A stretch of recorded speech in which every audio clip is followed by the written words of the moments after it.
Well, good evening, everyone. I am up here on my own, aren't I? There's like 3, 2, anyway, 1. But I can see you all up the back there somewhere. It's nice to see some familiar faces too from Cornerstones a few weeks ago. Hope you're all feeding the seed and, focusing on some of those things that we discussed. Any stonemasons in the audience? No? Any wannabe stonemasons? Maybe after tonight you will. I found it fascinating, and I think what a great idea to look at occupations. It really is. It's pretty good, and I enjoyed preparing tonight because I found out some things that I hadn't seen before, and I'm going to share them with you, and they're exciting. So I've got too much information, so I might jump ahead a couple of times if I look at the clock and go, I'm running short on time. Who knows what a stonemason is, or was, or does? Who knows? Too soon to ask questions? Or still shy? Yep, all up the back. They make stones look pretty. Yeah, that's pretty. That's a good description. They make stones look better than they are. And actually, that I'll take that point. Because one of the statements we can make about a stone is that no stone is beautiful by its own making. No stone is beautiful by its own making. All right? In other words, it is the forces or the actions of someone else or something else that makes a stone beautiful. So stonemasons, this is what we're told, okay, by the historians and by the local people now, that stonemasons cut and prepare stone to build or repair stone structures. We probably knew that. These may include homes, buildings, monuments, headstones, and statues.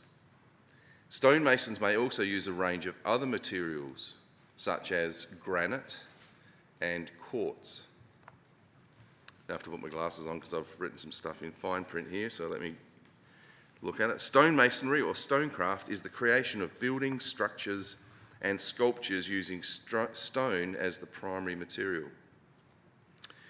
A stonemason is a person working in the profession of preparing and cutting different types of stones to build, create and or repair homes. Now it's interesting because today we're told that there's 3 types of stonemasons. Now I didn't know this, and maybe you don't if you're looking for a job. This is an interesting little feature. So there's the banker mason. Anyone know what a banker mason is? No? Apparently there's a course in Queensland you can take to be a banker mason. So bear that in mind if you're looking for occupations and you have a girlfriend, or a boyfriend I guess, in Queensland that you want to go and see, maybe work up there. So a banker mason usually works in a workshop and uses a variety of tools to cut, carve and shape stone. The stone's shape and size are determined by the builder or architect designer. Now I want to stop at this stage and at the very outset ask you if you know or who you may think in Bible is or are stonemasons. Do we have any Bible characters that may be stonemasons? Because if we get this out in the open to start with, a lot of what we look at now is going to make more sense. Hands up over there. Jesus was a stonemason. I thought he was a carpenter. He was a stonemason. I believe he was a stonemason. We'll see why in a moment. But yes, I think Jesus was a stonemason. The Bible says carpenter, but we'll look at the word teknon, which actually means a builder, probably a stonemason. I'll show you just briefly. It's not a big deal, but it actually makes a lot more sense for him to be a stonemason. Certainly he would have worked with wood as part of his building houses and structures. I do believe he was associated more with stone than he was with wood. Who else in the Bible? Maybe a stonemason.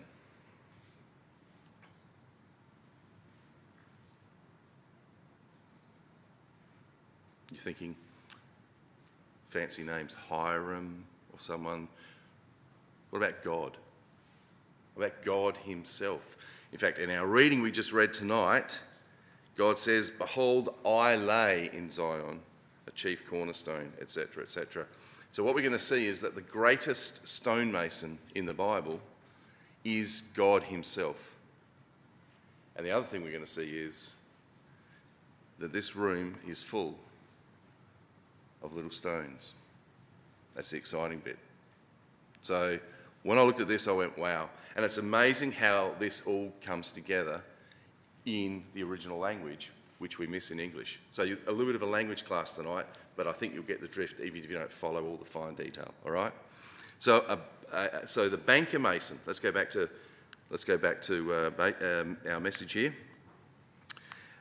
The banker mason usually works in the workshop. I'm suggesting that if we were to apply the banker mason to a spiritual analogy, the workshop would be us living in this life, and the banker mason would be God working with us in our lives now, preparing us to be taken from this life and put to another building site that God is preparing. Just put that one in your memory bank, all right? Because listen to this. The banker mason uses a variety of tools to cut, carve and shape the stone. Now, if you apply this language to us and God working in our lives, God uses many circumstances, different experiences, different people, etc., etc., etc., to shape us and to mould us that we might become the image of Jesus Christ. And so we are actually as stones being carved into a shape that fits a house for God. We're going to see how that works in a moment. And it's interesting because if you're taking notes, and because the microphone's here and the whiteboard's there, I'm not going to use the whiteboard too much, because otherwise you won't hear what I'm saying so clearly. So Hebrews 11 verse 10, if you want to write down a quote, here we've got the banker mason sort of alluded to in a way, because we've got those who died in faith looked for a city, we're told. They looked for a better city who had foundations, whose architect and builder is God. So isn't it interesting? God's not just a builder or a stonemason, as the word refers to. He's also a designer and architect. And so here we are, the banker mason is working in a workshop to design stones to fit a particular project. Now, this is the language that's been used. Once created to the specifications needed, the stone will be brought to the building site. Now, I love that language. That's just looking at the description of what the stonemason does. But you could apply that beautifully in a scriptural context, couldn't you? Once we've been created by God into something that fits the specifications he needs, he can then put us in a different building site out of this little workshop that he's working with us in now, and make us something better that's used for his service. I just find that incredible. And you can put Romans chapter 8 verse 29 alongside that, because God has a predetermined mould that he wants us to fit. All right? Now, you know as well as I do, you've all driven past building sites and seen houses getting built with bricks. How would it work if one brick was triangular and the rest are, generally, oblong or rectangular? What is it? Oblong. And then suddenly there's a round one, and then suddenly there's a square one, and it would make it an awfully sort of jumbly looking project, wouldn't it? They've all been made to fit together. And we've just done a renovation and extension at our house, and the bricklayer came in and I watched him, and it was a work of art. This guy measured up, looked at the bricks, did this, did that, worked out where he was going to start, worked out where he was going to finish, and interestingly enough, started with a cornerstone. And we've all heard the term cornerstone referred to in the Bible. And all buildings in the Bible started with a cornerstone, from which everything else then came out, and all the walls then fitted around. And this guy did exactly that. And I went, wow, that's fascinating. And I said, that's in the Bible? And he goes, you're a Christian, are you? At that point, he didn't want to hear any more. But nevertheless, he might think about it one day. So that's the banker mason. All right, there's the fixer mason. So the fixer mason, by contrast, he'll actually travel to a job site to both fit and to lay the prepped stone. Now, it's really interesting. In the Bible, when we read about the Temple of Solomon being built, what do you find fascinating about the features of that? But who knows? What was different about the building of the temple, Solomon's temple? What do you know? Do you remember the story? There wasn't noise of a hammer or a sword heard on the building site. Who's talking? Legend. Awesome. There was no sound of a hammer or a saw or anything at the building site, was there? Which meant what? Keep going. Had to be done elsewhere, in a workshop, eh? By perhaps a banker mason. So then the fixer mason would take it from the workshop to the site where the temple was to be built, and it would just slot into place without a noise, without a sound. Fascinating, eh? So interestingly, there was to be no, because it was a holy site, and God wanted reverence and holiness to be there, and silence in his presence in that sense. And so everything was prepared off-site, correct. And, no doubt, the fixer masons then went to work. They would, we're told, follow blueprints to complete this work.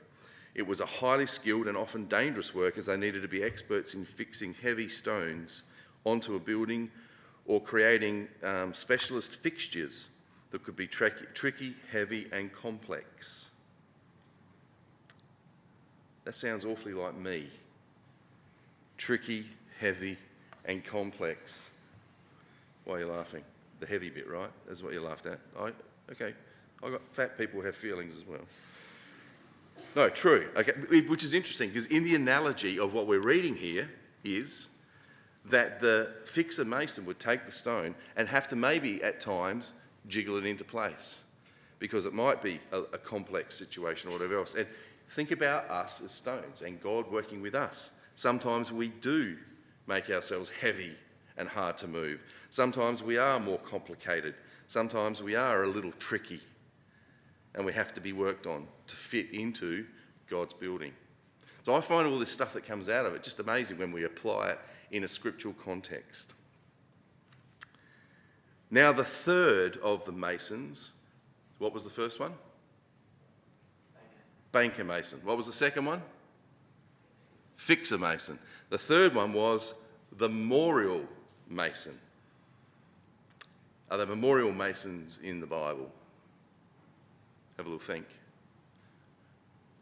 Let me tell you what a memorial mason did. Memorial masons would carve information into stone, either a picture or a memory, so that we would not forget. Now, really interestingly, the memorial mason was obviously, where does your mind go? If you're talking stone and things that we shouldn't forget. What was that? Moses. Well done. And what about Moses? The Ten Commandments. What were the Ten Commandments written on? Stone. What happened to the first lot?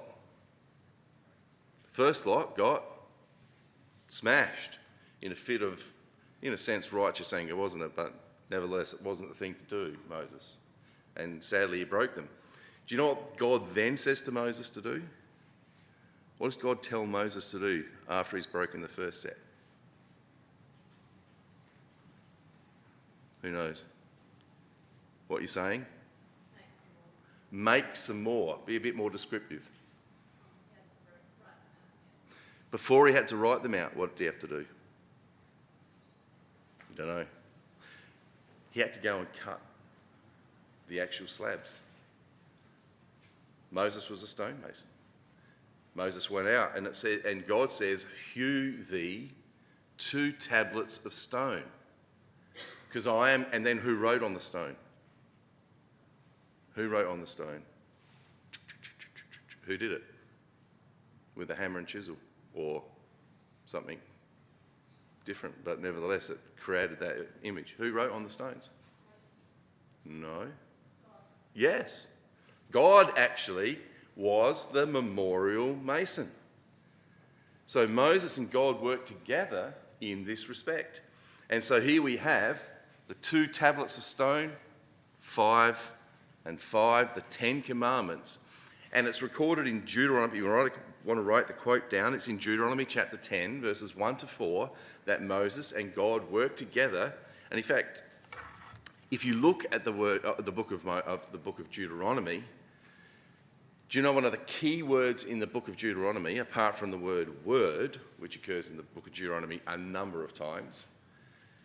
The other word that occurs in the book of Deuteronomy as a key word is the word remember, or don't forget, or bring to mind. And it's the same Hebrew word. A memorial mason is at work in the book of Deuteronomy. Because when you read through the book of Deuteronomy, it's all about how God worked with his people. And Moses keeps saying, don't forget it. Remember it. Call to mind the words that God's given you. There on the tablets of stone were the commandments of God and the principles by which he wanted them to live. But what was the big deal about the tablets of stone and its connection with us in the Bible? Bit deep, this one, but see how you go. What does the Bible say, or God say about, okay, here's the commandments on slabs of stone. Where does God say he wants them? In our hearts. So God says, I actually want them to come off the stone and actually hang out in here. That's the challenge. And that's when we become stones for God. Just out of interest, there's other types of masons that do other sorts of things, but they're more fine-tuned people. There's the quarry man, there's the sawyer mason, and there's the carver mason. Now, they're sort of similar to what we've already spoken about, but interestingly enough, today you can get a job in these areas, and they all sort of fit in with the Bible.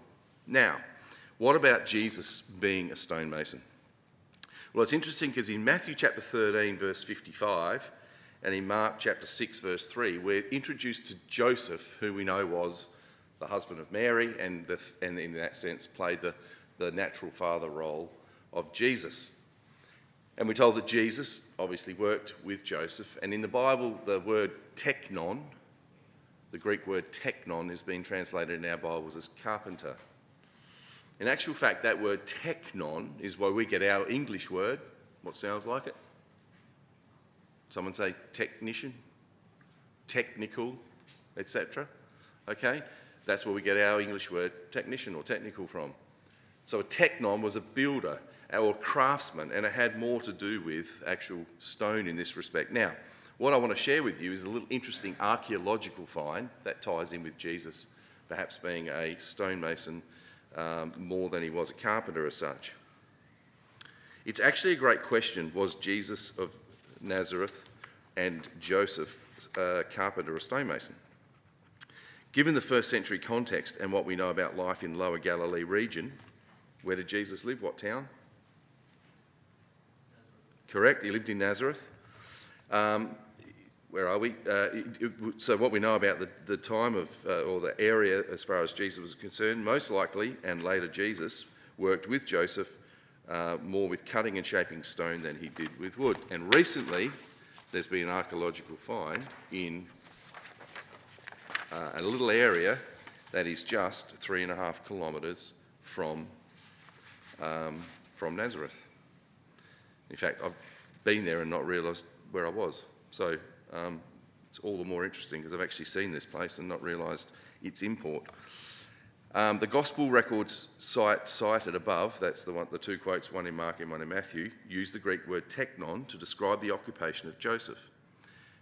The word has been translated carpenter, implying it was an occupation of working with wood. However, the Greek word simply means a builder. Now, while Joseph probably, like many in the culture, did have the skill to build shelves and doors and things, etc., he was probably more involved in cutting and shaping stone. And this would make perfect sense in the light of what was recently discovered in an excavation in Lower Galilee at a site called Ainot Amatai.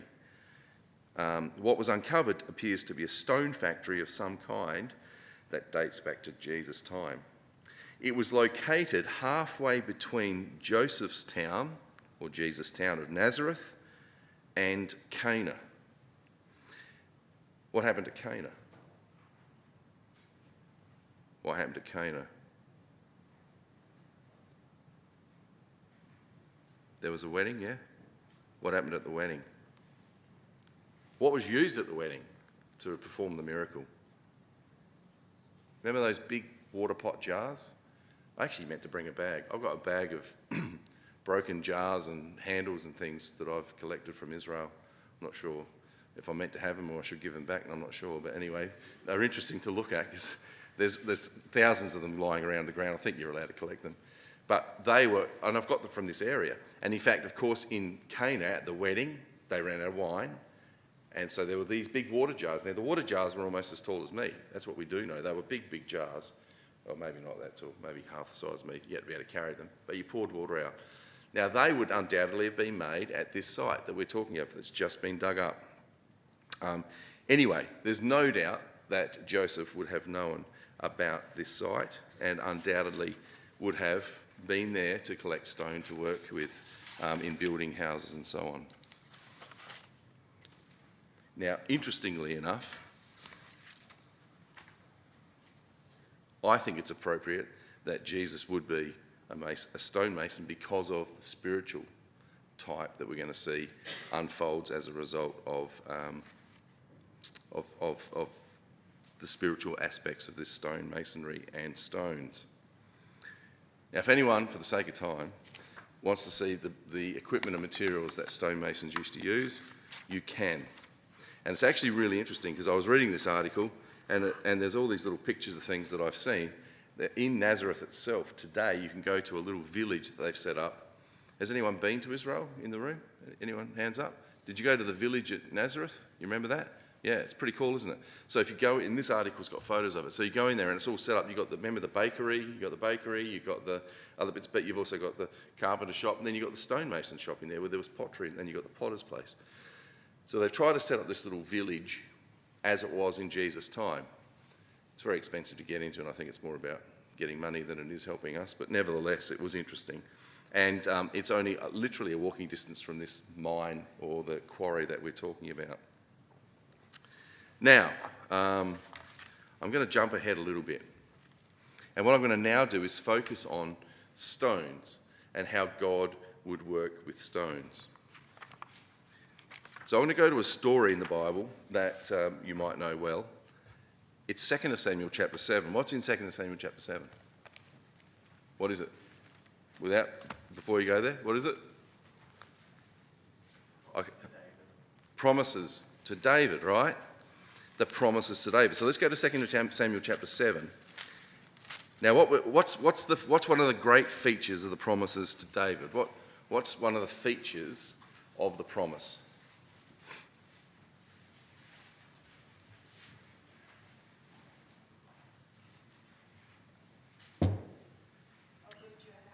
I'll build you a house. Well done. She thought, what's going to fit in with tonight? Correct, I'll build you a house. And so that starts in 2 Samuel chapter 7. But if you read the promise carefully, you'll see that it seems that statement's made twice. So we read from 2 Samuel 7 verse 10. God says, I'm going to appoint a place for my people Israel. I'll plant them, they'll dwell in their land and no more be afflicted. Verse 11, and as since the time that I commanded judges to be over my people, Israel, have caused thee to rest from all your enemies, also Yahweh tells you that he will make you a house. Now, what's prompted this discussion? What's prompted this discussion of God with David? Obviously through the prophet. What's prompted the God's concern? He says, you can't really contain me to a house, but let me tell you something. I will build you a house, or I'm going to make you a house. Now, in fact, that word there, where it says, I will make you a house, is the Hebrew word aser, A-S-E-R, A-A-S-E-H. And it literally means to build, or to work, or to do. To which you go, yeah, so? That's what make means too, doesn't it? Well, yeah, that is what make means. But literally what we're being told here is God is going to build a literal house.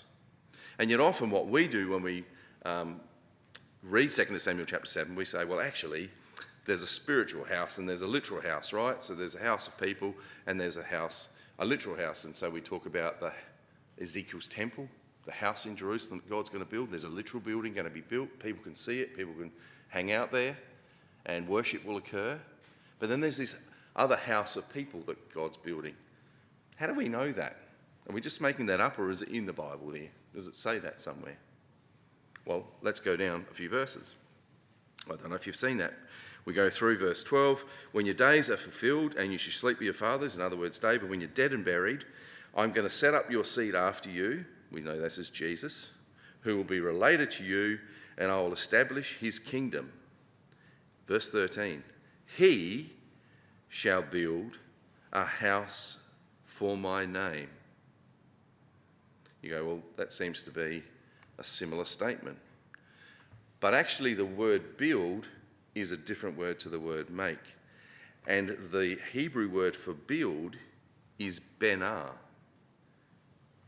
Is any Benjamins in the room tonight? Put your hand up if your name's Benjamin. Everyone's looking around. Is there Benjamin? Benjamin's going to get picked on. Where's the no Benjamin to pick on. All right. Any middle name Benjamin? Come on, someone's going to come put you. Okay, what's your middle name mean? Oh, don't shrug your shoulders. What's your first name? Judah. What's that mean? Oh, seriously? You need to do some homework. Go home tonight, ask your parents, why'd you call me Judah Benjamin? Who knows what Benjamin means? Who knows what Ben means in Hebrew? Son. Yes. So in Hebrew you would be Judah. Ben, what's your surname? Judah, what's your surname? Pullman. Are you Pullman, are you? Oh, okay. Nice, I know your family. Okay, so Judah ben Pullman would literally mean Judah, the son of Pullman. So that's your surname, all right? Because your dad's name's Pullman, etc., etc. That's how it works. So Ben in Hebrew means son. Now, interestingly, the Hebrew word for build here is benar, which literally means to have kids, to have children, or to have a family. So what we're reading in 2 Samuel chapter 13, verse 7, he shall build a house for my name. Well, it's very much Judah ben Pullman going on here, because the name is obviously Yahweh's name, and the house that's being made is actually a household, which is not the building, it's the people in it, okay? And it's a family that's growing for God's name. So verse 13 of 2 Samuel 7 is all about people and a family and a household. And we use the term in English now. We talk about the House of Windsor. What's the House of Windsor? Where's the House of Windsor? Is it a literal building? I'm seeing some head shakes. What's the House of Windsor? The royal family of England. Well, of Australia as well, actually. Don't forget. The royal family. The House of Windsor is the royal family. So the house of Yahweh, is it a literal building? No, it's his family, and that's what verse 13 is all about. And so we've got this little word here of a house being built and of God having a family. Now, I want to show you how this word starts to unfold, this little word Ben and Benar, and how it relates, interestingly, to another story. So we're going to flick back to another story that you know really well, and it's in 1 Samuel chapter 17. 1 Samuel chapter 17. Everyone loves the David and Goliath story, right? Now, just out of interest and for the sake of time, this story about David killing Goliath definitely happened, right? It's a real story, real thing that really happened. But it's screaming to us about a greater one than David, the one that we just read of in 2 Samuel 7, Jesus himself coming and destroying the enemies of God. Okay? That's what Goliath stood for. And it's interesting because the names of the places literally fit in with spiritual significances of what occurred in Jesus' life when he was combating sin. For one example, for the sake of time, I won't actually bore you with all the details, but they were camped in 1 Samuel 17, we're told, at a place called Ephesh Damim. Now, if anyone's got a margin, literally Ephesh Damim means the blood dripping from the palms of the hands or the soles of the feet. That's the name of the place that David was at. Where's your mind go? Blood dripping from palms of hands, soles of feet, where's your mind go? Jesus on the cross, right? Crucifixion. And the language here is very much that. So we're not stretching things, and this is what we lose and this is why Bible study is so exciting to do. And you know, I don't have to look too far to find that. Look up a concordance, find the word, see what it means. It means this. 5 minutes, and you suddenly got this whole story open up to you. Gets more exciting yet. Wait for this, for the sake of time. So we're told that, of course, Goliath comes. He has a go at the people of Israel, or does he? Who does he have a go at? Who does he have a go at? Fatal mistake. He has a go at God, doesn't he? And in fact, he invokes the power of his God over the God of Israel. And David says, are you going to stand for this? Is this seriously? We need to, obviously, stand for the things of Yahweh. And so what does David do? David goes to the brook. Now, it's interesting. What does David take? David goes to the brook and he picks out 5 smooth stones. What verse is that? Verse 40, is it? Verse 39, 40. No, he takes the armour. Verse 40. Verse 40, he took his staff in his hand. He chose him 5 smooth stones out of the brook and put them in the shepherd's bag, which he had even in a scrip. Who's been to the valley of Elah where this occurred? Anyone been to the valley here? You have too, yeah? Did you get 5 smooth stones out of the brook? You didn't. Is that because there were none left? I took them, but I reckon what happens is after you've taken the 5 smooth stones, there's thousands of other tourists that take 5 smooth stones, and at night, when it's dark, they back up a truck, tip more stones in the brook, so the next day people can collect 5 smooth stones and go, these are like what David would have used. I'm sure that's what happens. They're going to run out of stones. But anyway, that's another aside. So he's taken 5 smooth stones. What's 5 mean in the Bible? What's the number 5 stand for? Grace. It does stand for grace. And this is the exciting thing. Okay, what does he take? Well, he takes stones. Guess what the Hebrew word for stone is? It's benar. Benar is the same word as son or child. Now, why? How does that fit? Well, we're going to see how it fits. I'll give you a little hint. All stones are usually, and almost exclusively, a part of a bigger rock from where they've come, all right? So all stones have come from a bigger rock at some point, usually, and either by earthquake or erosion or flood, you know, wind erosion, water erosion, the forms of erosion. You've all done science at school. These bits of stone or rock break away and then they shatter and become little stones, don't they? But they're all part of a bigger rock. Now what we've got here is he's picked 5 smooth stones. What made them smooth? The running of the water over them. There's nice spiritual principles there. But he's picked 5 benar, sons. And he's got one of these and he's put it in a bag, which in a sense is a womb. Okay, if we look at the Hebrew language. And he's pulled this little stone out, and what's he done with it? He's put it in a sling. And he's literally started to swing the sling.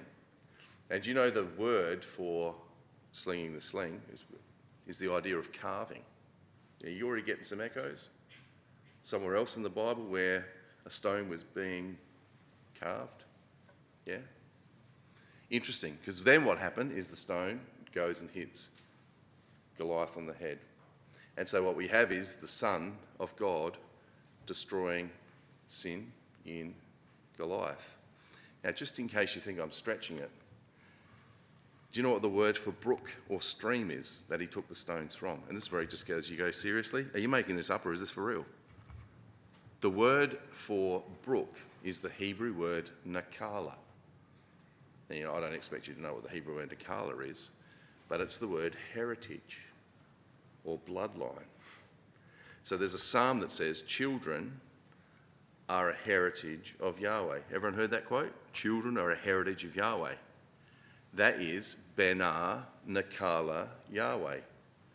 Children, heritage, Yahweh. It's the same language of stones in the stream. Because the idea of heritage is a flowing of life through, and child comes, another child comes, another child comes, it's flowing. Hence the attachment with the stream where the water flows and continues to flow. And Benar, the stone. So these stones in a stream that David helped himself to were children, are a heritage in that sense. So it's literally, we're being told, the work of God, isn't it? We know that God was with David in this particular case. Where does it get exciting? Well, where else have we seen a stone? Daniel chapter 2. Should we go there? So look at Daniel chapter 2. Now, I know you know the story, Nebuchadnezzar's image.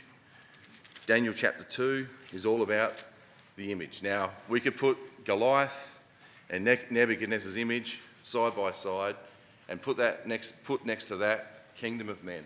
It's all about man's dominion. It's all about man's ideas. It's all about man's pride and arrogance standing in opposition to God. And David hit it right where the thinking was. And Daniel 2 hits it where? Right at its foundation. Interesting, isn't it? But let's have a look at this. Now, in Daniel chapter 2, we know the story, the legs of iron and clay and so on and so forth. And then we're told in Daniel chapter 2, around about verse 34, he says, you saw the image of, head gold, silver breast and arms, brass, iron and clay feet. Verse 34, you saw till that a stone was cut out. Stonemasonry here going on, right? Stonemasonry. So which one is this? If it's being cut out, what are we talking? We're talking quarry mason, all right? So, or carver mason. Anyway, it's being removed, being cut out without hands. Without hands. That's nuts, isn't it? This is actually being cut out of the mountain without hands. And you saw it smote the image on its feet that were of iron and clay, and it broke them to pieces. All right, now let's turn over, because there's more about this little stone that we weren't told just then. We turn over the page, we're told, he says that, where is it? Cut out the mountain without hands. It ground the image to powder. Oh no, I should keep reading. If I read my notes, that would help as well. We're told, verse 34, then verse 35, then was the iron, the clay, the brass, the silver and the gold broken in pieces together and became like the chaff of the summer threshing floor. And the wind carried them away, that no place was found for them.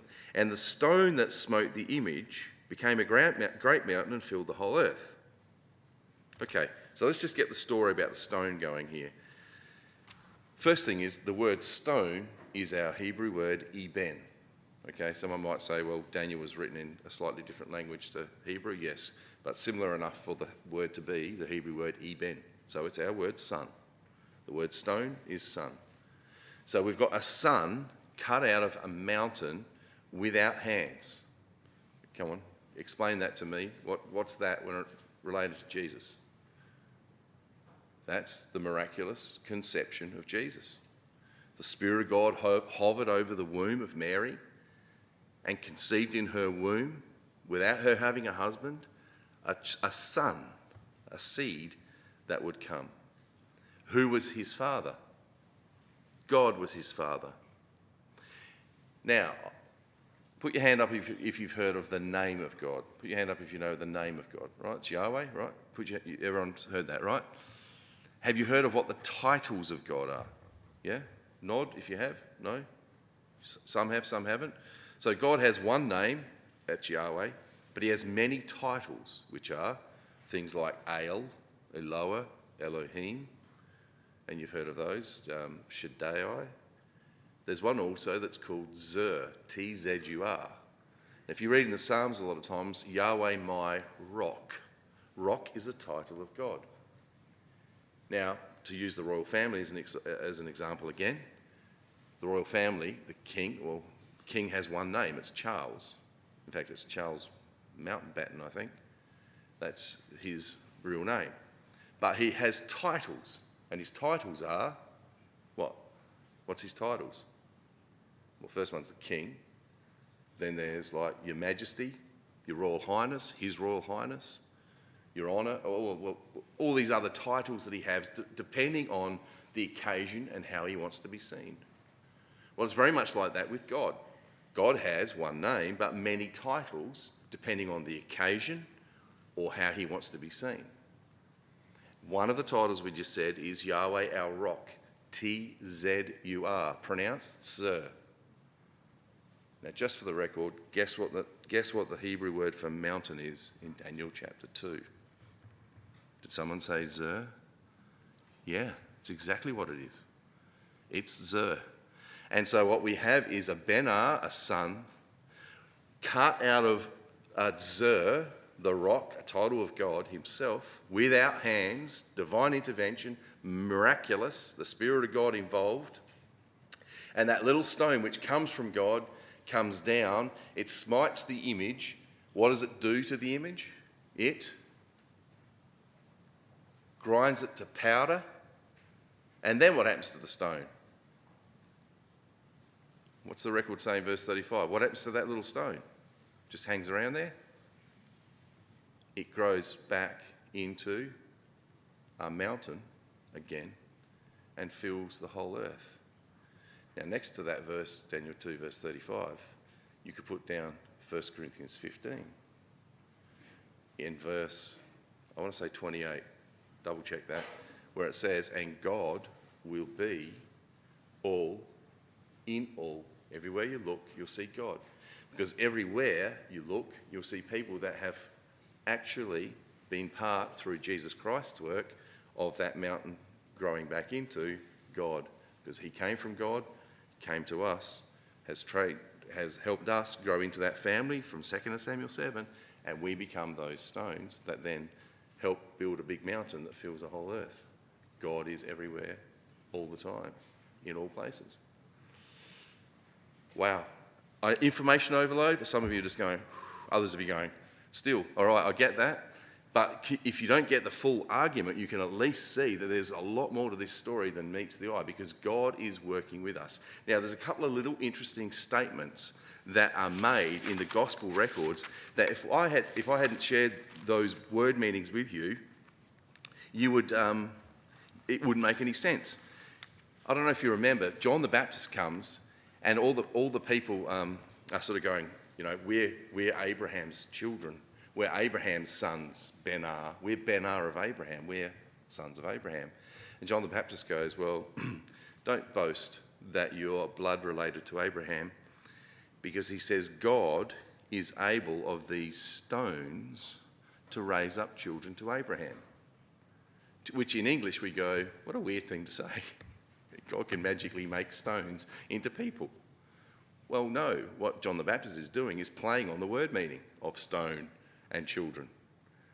That's what he's saying. So he says God will find a family outside of you just because you're blood related. And guess what? Unless you're Jewish in this room, we're all part of that family that God is calling. We're stones. We're the ones that God has raised up to Abraham, and we're Abraham's seed, even we've not got Abraham's blood. And there's another little interesting statement that Jesus makes when the people are cheering Jesus and they're crying out to him and they're praising him and he's scolding, tell your followers to be quiet, be quiet. And Jesus says, well, I tell you, if the multitude should hold their peace, if the multitude go quiet, he says the stones will immediately start crying out. You sort of go, well, that's a weird thing. Why would Jesus say that? Again, it's a play on the word meaning that we don't necessarily understand ourselves. So it's pretty exciting, isn't it? When you start looking at these things, God himself is a rock. God himself is a father. All stones come from a bigger rock. We are all a creative work of God himself through Jesus Christ. No stone has any beauty of its own. Now, there's a little quote back in Exodus chapter 20. And in Exodus chapter 20, there's a little quote that tells us that God says, when you worship me, and It's in Exodus chapter 20, and it's in verse 24 to 26. Who wants to read that for me, nice and loud?